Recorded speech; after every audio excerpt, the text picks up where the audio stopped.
Sajja Kabaka wa Buganda. Wanga, wanga, wanga, wanga, wanga.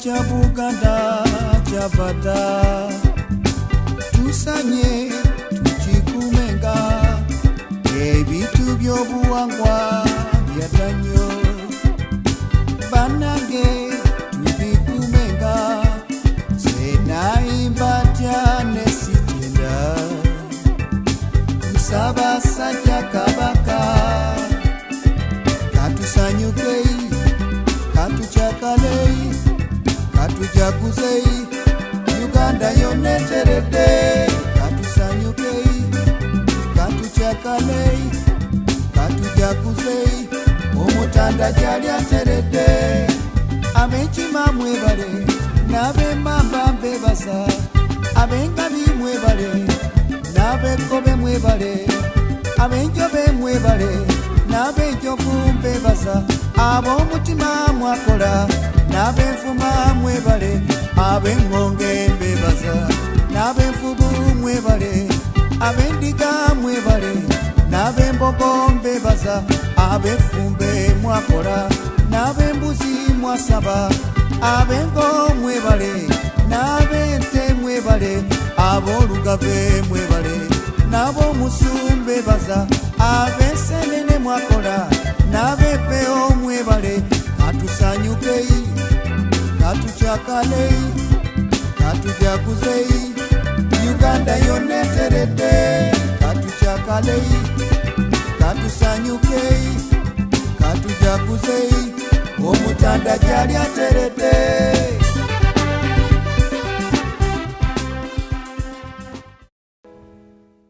I, on behalf of the counseling department, want to pledge to you that we will put to good use the kind donations that you give to us, and we promise to give you proper accountability.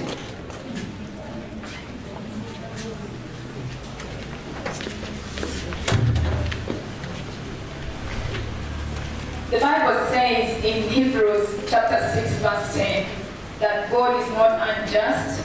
He will not forget your work, the love you have shown him as you helped his people and as you continue to help them. We want to say to you, our dear friends, we want to say to you, our dear development partners, that God will not forget your work. God will not forget the support that you've given us, and especially for people living with HIV and TB in this country and in Mengo Hospital in particular. Today, as we celebrate the 20 years of MCC partnership, we are grateful to God who has enabled us to witness the successful completion of the HIV extension project next door. And we shall forever be grateful to God, to you MCC, to you Friends of Mengo UK, Friends of Mengo Canada, and to Mengo Hospital, who made this generous contribution towards the HIV extension project that we are celebrating the completion of the first phase today.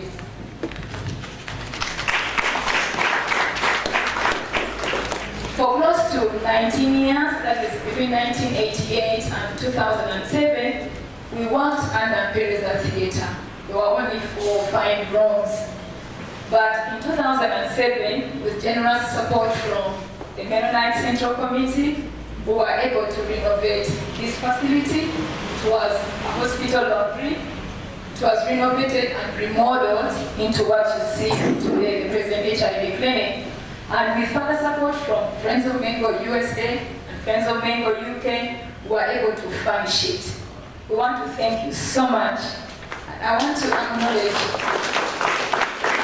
Mrs. Chando. I don't know if she's here. She's not yet here. Mrs. Chando spearheaded what you see here today. She came to me one time in 2006 and said, "But doctor, why don't we approach Mengo Hospital Management to give us the workshop?" Because at that time it appeared redundant. So we did approach Mengo Hospital Management, and together with the hospital board, we were allocated this hospital loan. Mary and Chenjo, we always thank you for initiating and spearheading that project. We now have adequate space. I must say that by 2011, we had quickly run out of space. So we embarked on this HIV expansion project, and I'm glad that we are all here to witness the completion of the first phase of this project. It's a 3-phase project, as you hear. We now have adequate space for the laboratory, as you see it right there. We have equipment donated to us by USAID, and it's been a challenge for us to keep moving back and forth, taking samples from here to the main lab. We have a state-of-the-art TB isolation area behind there. It's well ventilated, and it meets the standards for treating TB patients in the country. We have adequate counseling rooms. We have adequate rooms to carry out safe male circumcision, and we are glad that we can now offer treatment, daycare treatment to very sick patients in a spacious environment that also gives dignity to them. We are confident that this facility gives respect and dignity to our patients, and therefore we want to thank God for His provisions, for His guidance, and the projections He has for us for the future of healthcare services at this clinic.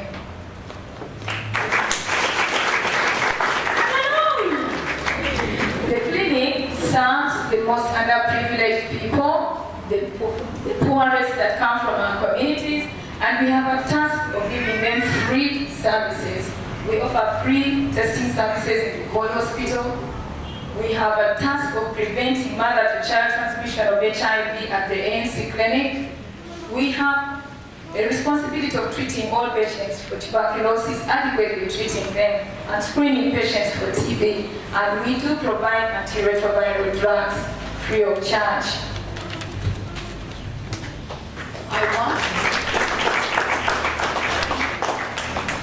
To date, we have over 7,000 people registered in this clinic. 7 years ago when we started, we only had 1,000 patients. That was in 2007. Today we have over 7,000 patients registered, of whom there are children. About 300 children receive treatment and care here. And we've been able to offer free life-saving antiretroviral drugs to 4,500 patients and more. And we expect these numbers to increase because the burden of disease is still high, especially in Kampala where we work. I want somebody to guess who is this one in this picture.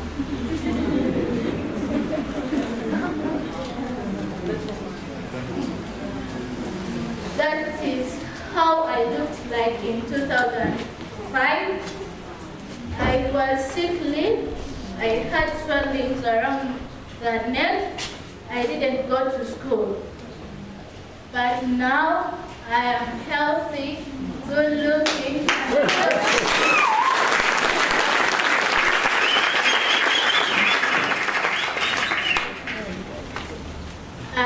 With the support of Mengo Hospital Counseling Department, MCC,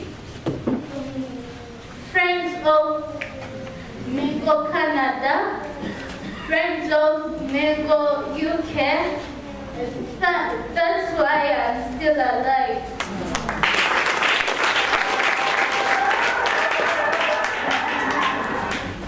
I thank you very, very, very much. That is very grateful. Ladies and gentlemen, put your hands together and welcome Dr.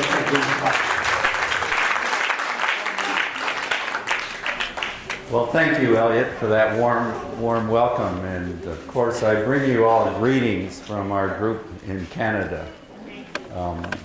We have had a number of volunteers come out here and help out in the clinic, and Joanne Wiggins is with us this year, and she's on our committee. Earlier in October and November, Jaja Hilda, whom so many of you know, was here, and with her friend Lois Cummings. And I'm just on behalf of all my friends in Canada bringing you greetings from them and thanking you for this incredible day and allowing us to participate. It actually was 4 years ago when my friend Russ Moyer was here. And Russ led the team that partnered with Mengo for the resuscitation and rebuilding, firstly of Luke Ward, I think in 2007, and then Catherine Ward a year later. And Russ is a handyman, a retired teacher, and with a lot of skills. And I recall chatting with Edith, with Russ, about the possibility of adding another floor to this clinic, because, as Edith has stressed, the increasing number of patients over the years has led to incredible difficulty and stress for the staff. If you look in each of those doctors' offices, you'll find 2 desks, because 2 doctors have to be in those little rooms seeing patients at the same time. It's certainly difficult for patient confidentiality and whatever to be working in conditions like that. But as the clinic continues to grow, it becomes necessary for more space. And last month, we enrolled over 100 patients on antiviral treatment.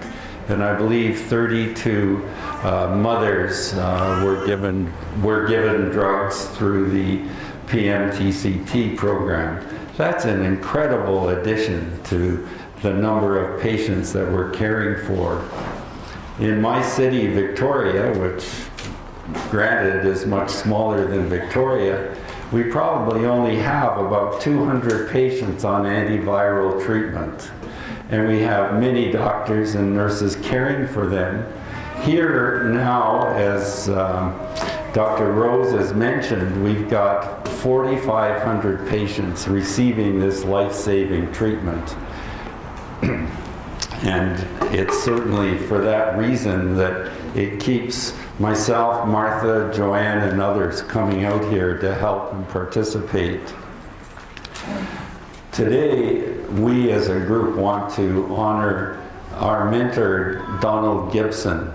As has been mentioned, he served at this hospital. He first came, I believe, in 1958, and he was your surgeon for 10 years. His 3 children were born in Imperiza ward, and Donald retired to Victoria in 1998, and it was because of him and his concern and love for Mengo that it led to our little group forming in 2002 and becoming a registered charity in Canada.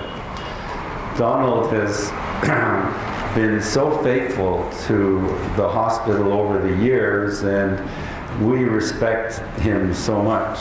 Unfortunately, his health has failed and he's had to withdraw from our committee, but he still contributes every year financially, and he made a very significant financial donation that allowed us, or helped us to support the current edition. We, as a group, especially appreciate the opportunity to partner with MCC and our friends in the UK, and of course to partner with Mengo Hospital to improve care as this new building is an example. I'd also like to thank my friends from Saanich Rotary Club in Victoria. I have been a Rotarian for almost as many years as I've been coming out here, and my Rotary friends have supported us. Actually, 4 of the containers of medical equipment and many of the beds, I believe nearly 150 of them, have come from my hospital in Victoria, and my Rotary Club has funded those containers. And when I go back to Canada and report to my Rotary friends, many of them ask, you know, why do you go out there? And it's often hard for us to explain what it is about this place that keeps bringing us back. Certainly it's the friendships and the warm welcomes that we receive each time that is part of it. But I think that for me as a physician, when I first came here in 96 or 97 and helped out on the wards, in those days there was not a medical consultant, and I tried to fill in on a couple of occasions. But AIDS patients used to come to the outdoor. Perhaps many of you don't recall, but there was a small clinic that's now, I think, where the gynae patients are cared for. But the patients would come on Monday afternoons. And sadly, because it was so depressing to go there, often physicians didn't even show up because there was so little we could do for patients. They had severe diarrhea, terrible rashes, recurring infections, and it was a steady, slow, progressive downhill course. And that's how our department became known as the Counseling and Home Care Department, because these patients went on to require palliative care in their homes as the disease progressed. And for me to have come and experienced that in the 90s, and then through the 2000s, as drugs came in, as more donor support came into the country, and the care of AIDS patients improved, it's been dramatic for us to observe the changes in the lives of people with this disease. And I think for me, as a TB physician especially, it's been very enlightening and enlarging in my professional experience to have had the opportunity to see so many TB patients. Again, in Victoria, where I come from, our TB clinic may have 15 patients in a year. And this clinic treats at least 500. It's a dramatic difference. And back in, I think, 1997, Dr. Edith was a medical officer on either Luke or Catherine. And in those days, when TB patients came to Mengo, they were diagnosed, treatment was started, but they were referred to Malago. And I think many of you know what it was like up on Malago Hill in Ward 5, how crowded it was in those days and how little care they received. And so the drugs were started, but they weren't continued. And again, Dr. Edith has led the way in Uganda, actually, in bringing the TB clinic up here. It was under a tent in the children's play area for a number of years. But it was Edith that kept saying, we need to have a separate TB space. We need to have a separate clinic. And, you know, today it's a blessing that that reality has finally come. And we do have a separate facility where Sister Dora and her team can care for TB patients. It's these sorts of achievements that I find rewarding personally. And again, are examples of what it is that brings us back. Dr. Rose, in her comments, did mention as well the morale and the spirit and the hard work of the staff, Sister Christine, the nurses, the counselors, all the folks that work in this clinic. And we too appreciate them. And I'd like, again, when I'm trying to describe to my friends back home why I come, it's because of the spirit, the morale, and the caring that I find in this facility. Actually, many of us in North America have found working in hospitals increasingly difficult. The morale is poor, even though our hospitals have very fine facilities and equipment, and the staff are very, very adequately paid and have all sorts of employment benefits. But somehow there is not the collegiality and the spirit of caring and working together that we find here. This is what makes this clinic, especially in Mengo Hospital, such a special place to us. I look on this clinic as a very vital and important part of Mengo Hospital. The fact that such a large number of patients are cared for. Yesterday, Dr. Edith told me there were over 200 patients came through here. That's a huge number of patients to care for in one day. And as well, besides looking after the day-to-day issues of caring for AIDS patients and TB patients, it's the range of extra services that have evolved here. The program to support AIDS orphans, the program to help JAJAs and older patients that don't have jobs, the little microcredit scheme that was started. All of these things, and of course, the PMTCT efforts, HIV testing in various locations, and the outreach into surrounding communities. These are all important evolutions and improvements that make this clinic so special. And it's these things that I believe help Mengo Hospital to fulfill that Christian mission that was so important right from the beginning when this institution was created in 1897. There has been reference to some of the impending challenges that we're going to have to face with the realities of changes in funding. And these things, I agree, Dr. Rose, require that we all continue to partner, to work together, and to strive to find other sources of funding to fill in as political and other issues lead to reductions in the current granting structure that we've had.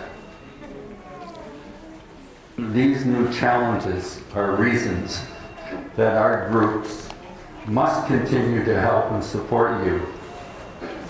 I want to thank you all for welcoming Martha, Joanne, and I back this year. We've had another very warm and wonderful experience in your beautiful country. Thank you so much. He was actually working in the maintenance department and Mengo, and we were so touched by what he said about Mengo and the work that they were doing there that we decided to support Friends of Mengo, my wife and I. And then it was about 5 years ago when I decided I'd come and see what you were doing. So that's when I sent an email, I think it was, to David and said, you know, can I do anything as a surveyor? And they said, oh, yes, we want a plan of the hospital. And so I set off rather nervously and came and did the plan, and had such a warm welcome that I've been back twice again. Now, we're very fortunate, the Friends of Mengo. It was established in 1959, but on our board at the moment we've got 2 doctors. We've got John Wharton, who you probably know very well, and he's our chairman. And we've also got Paul Darrell, who's an electrical engineer, and he often drops off at Mengo and helps with the electrics. We've also got Shek Matiko, who actually worked at Mengo back in the 1980s, and he's a consultant now at a hospital in the UK, and he's retiring very soon and returning to the country very shortly. And also we have perhaps our most well-known member of the committee, who is Emily Cook. And Emily is in great demand at all the churches that support us to go and speak to them, because she is the great-granddaughter of Jack Cook. Now, Jack Cook was the brother of Albert Cook, and he came out to establish Mengo Hospital in 1897, and he worked here for 20 years with Albert Cook. And I often wonder, what it must have been like when Albert Cook arrived in Kampala, because we're told that this was the first place he got a real welcome. And I think his first operation apparently was on Narembe Hill, and it was the patient was on a camp bed because there weren't any buildings built. It was under a tree, and who knows, it might have been a tree round here. And I think I'm right in saying that the person had cataracts. And you can just imagine, everybody coming round this white person who'd arrived a few days earlier to see what they were going to do. And the cataracts being cut away from their eyes and them being able to see. And that just must have been amazing, that our first operation. Go on to page 2 now. So the Friends of Mengo have hundreds of supporters. Now, most of the supporters I've found are quite elderly, they're not very well off, and yet they give so generously. Normally when we send out Mengo notes and they see what their money has been used for, they give generously, and the amount they give is just amazing, I find. I must say I'm really impressed with this, the new extension to the clinic. It's an amazing building, and it is going to make such a difference to the HIV/AIDS patients who will be able to see in there. But it's not the building, the bit of concrete that the Friends of Mengo UK is supporting. It's the people who actually work at Mengo. It's you. It's starting with the cleaners, the lab techs, the counsellors, the midwives, the nurses, the assistant doctors, the doctors and the management. It's you that are Mengo, and it's you that we support with our money. It's not bits of concrete. So just as Albert Cook and many volunteers who down the ages have come from the UK, from Friends of Mengo UK, were called by God to preach the good news and heal the sick. You are doing that now. Your love and care for your patients is showing Christ's love. And basically, you are the heroes and the heroines. The Friends of Mengo UK have decided to actually, what is it now, I've said, to dedicate this building to one of our long-standing members of the committee, and he was in the 1960s a doctor, consulting doctor at Mengo, and it's John Billingham. Now, he was involved, I say, and during the 1960s, when the Olivers were here, and again, some of you will remember Hugh Oliver and his family, and in fact his son is now the treasurer, our treasurer, Richard Oliver. and so that's a long-standing connection. But I only met him once at one of the meetings, and before each meeting we have a time of prayer, and normally somebody says something, and he was asked to lead the prayers, and I just remember he was such a kind man, and you could just tell that he was so close to God. And I don't know whether you find that, but there's some people, who have that that comes over, and you just know that they are so in touch with God. And the verse that Ken and I have decided to put at the bottom of the plaque, which we unveiled this morning, both for Don Gibson, who I met when I went to Canada to see Jim, and I know that both Don and John Billingham both are very strong Christians, and it was read out, but I'll read it again.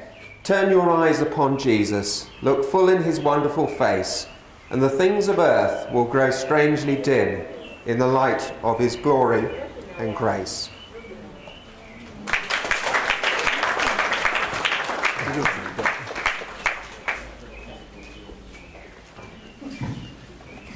Thank you very much. Clyde.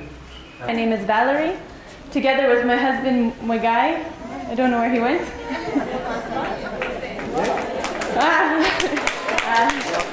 We work as the country representatives for Mennonite Central Committee based here in Kampala. We also came here today with other members of our MCC team, Amos Akello, who is our program manager, Vicky Akello, who is our logistics coordinator, and Stephen Godoy, an MCC volunteer based in Hoima.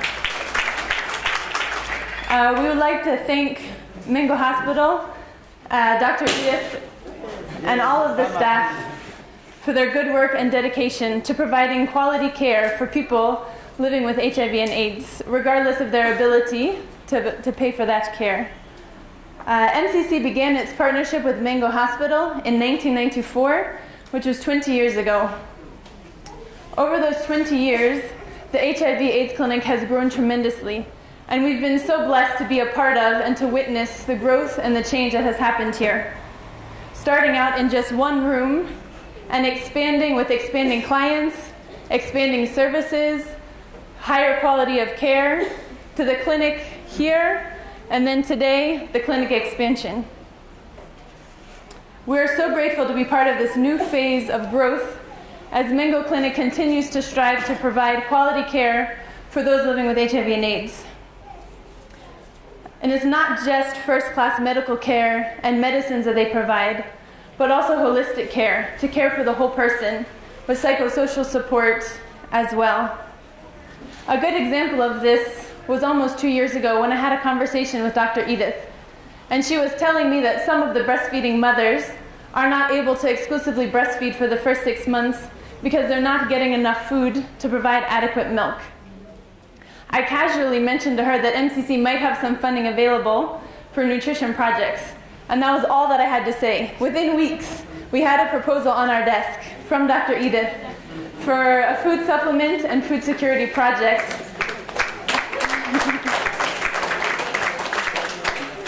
The project aimed to help breastfeeding mothers and other malnourished adults and children from this clinic to receive food supplementation, and then also to grow orange sweet potatoes as a way for them to receive better nutrition and to use the excess as income generation.